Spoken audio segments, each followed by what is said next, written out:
Kaisen fans, this is Chris Boats, and I'm coming in with an article that is talking about and giving us more information about the Culling game.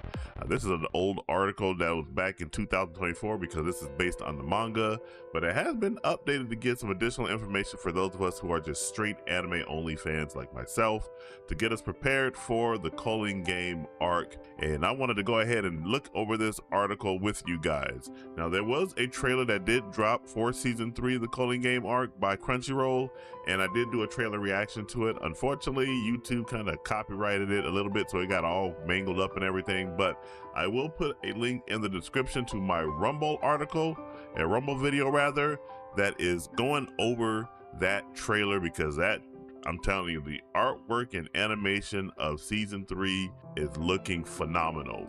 But before I do get into this article, do make sure you like, share, subscribe, turn on the post notifications. All that stuff really does help me out here. So what is the Culling Game Arc is the name of this article from Comic Book Review, CBR.com for short, written by Sam Fang and AJ Aravind. So this is the exact arc that's going to be coming after the Shibuya incident, and the Shibuya incident for season 2 was absolutely phenomenal. And it says the anime first needs to cover 2 smaller arcs, so it did go ahead and combine both of those together, Itadori's extermination arc and the perfect preparation arc. So I think the anime did combine both of those together.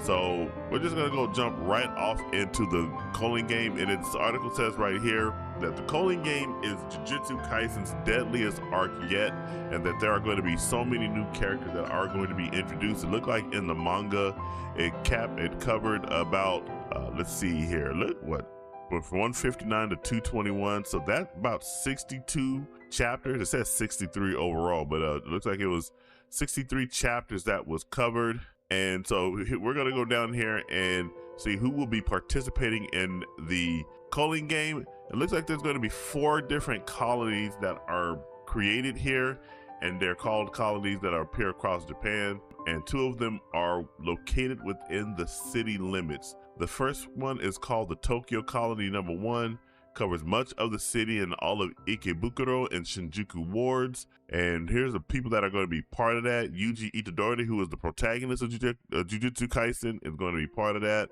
along with some other fan favorites that are included there. Megumi Fushiguro, who is always with Yuji there, is going to be part of that as well. Tokyo Colony number 2 borders Tokyo Bay and the shipping yards, and this is going to just include 5 people. I'm thinking those 5 people are probably strong as hell if that's the only number of people that's going to be part of that. Then we got Sendai Colony, includes Sendai City, the capital of Miyagi Prefecture. Got a whole bunch of people right there. Sukuna, that's interesting. Sukuna is going to be part of this, but Sukuna is also inside of Yuji Itadori, so that's going to be kind of interesting to see how that one works out. Can't wait to see how that's going to go down. Got Kasumi Miwa there, Yuta Okotsu as well, so that's what that one's going to be broken down to. And then we got the last colony, which is called Sakurajima Colony. It's centered around the active Sakurajima volcano in Kagoshima. Got Maki Zenin that's part of that, as well as Naratoshi Kamo.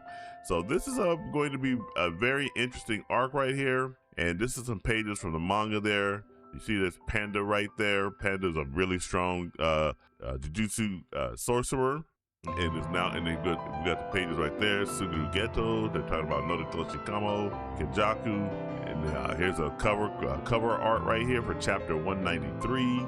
Some fascinating stuff right here. I should probably try to get more into the manga, but I'm just not a manga type person. There's more cover art right here. It's got an interesting art style, and I can see why they went on ahead and switched the art style from season 1 to season 2, and now continuing in season 3, because the artwork for seasons 2 and 3 more closely resembles the art style of the manga itself. And I like the way this manga looks.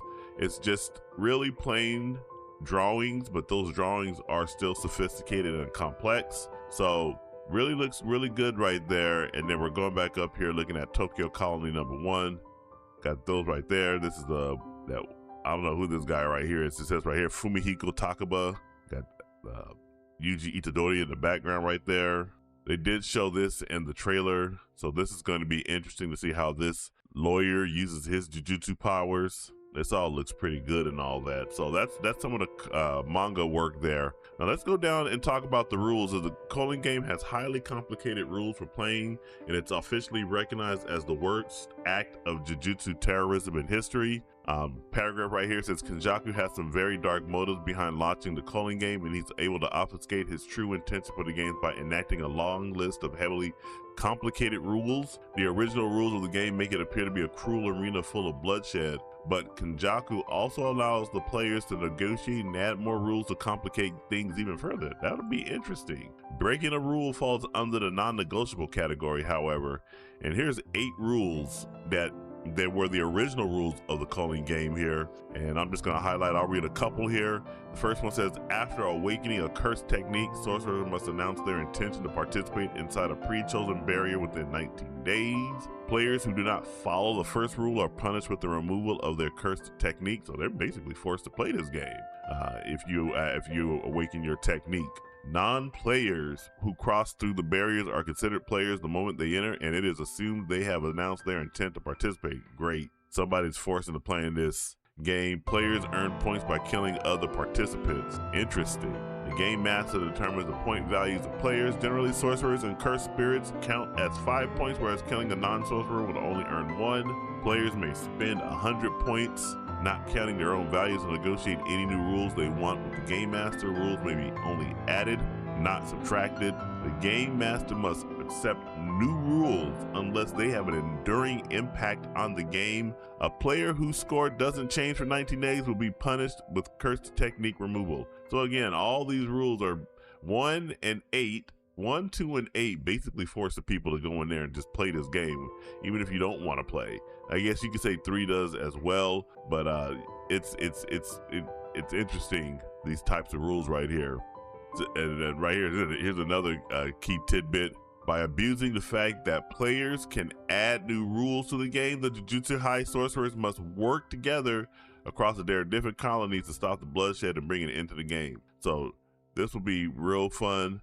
And here's some major battles that's going to be happening in this Culling Game Arc. I hope that the anime is able to capture all these as well. We're seeing a lot right here with Yuji Itadori. We got a couple with Megumi Fushiguro and Yuta Okotsu, Hajime Kashimo. And then we got 2 that's featuring Sukuna. So wow, this is going to be a very big involvement right here. And then we got Gojo. Remember that in the Shibuya incident, Satoru Gojo got trapped in a alternate dimension. It says that this looks like it's going to bring him back. It says at the end of the Culling Game Arc, Jujutsu Kaisen will keep fans eagerly awaiting more as the season sets up one of the most awaited battles in history. When the Jujutsu High sorcerers regroup, they are able to free Gojo from the prison realm, and Jujutsu Kaisen's strongest living sorcerer is ready to bring an end to Kenjaku and Sukuna's villainy. He is strong too. They had to trap him, and I'm pretty sure he's really pissed about that. So let's see here. And we're talking about some of the init techniques and domain expansions for the characters. Gojo has limitless init technique and unlimited void. He did use that. Sukuna Ryomen has the shrine and a malevolent shrine, and Kenjaku has brain transplant and womb profusion. So man, this is this guy right here. It's gonna be real interesting how this is all going to play out, and I cannot wait to see it. I can't wait to see any of this. So I'll go ahead and like I said in my video, I'm gonna be covering Jujutsu Kaisen Season 3, making reaction videos and review videos for this, and try to get more into the lore of this, because it looks like there's some really interesting lore that's going along with this series. So be on the lookout for that. Season 3, the Culling Game Arc of Jujutsu Kaisen, debuts on January 8th, 2026 on Crunchyroll. Are you guys excited for this like I am? Whatever your thoughts, jump down in the comments. Let me know what you guys think about this, and make sure you do like, share, subscribe, turn on the post notifications, leave a comment, especially because I like reading your guys' comments. And this is Chris Boats signing off, and I will catch you guys in the next video. Take it easy.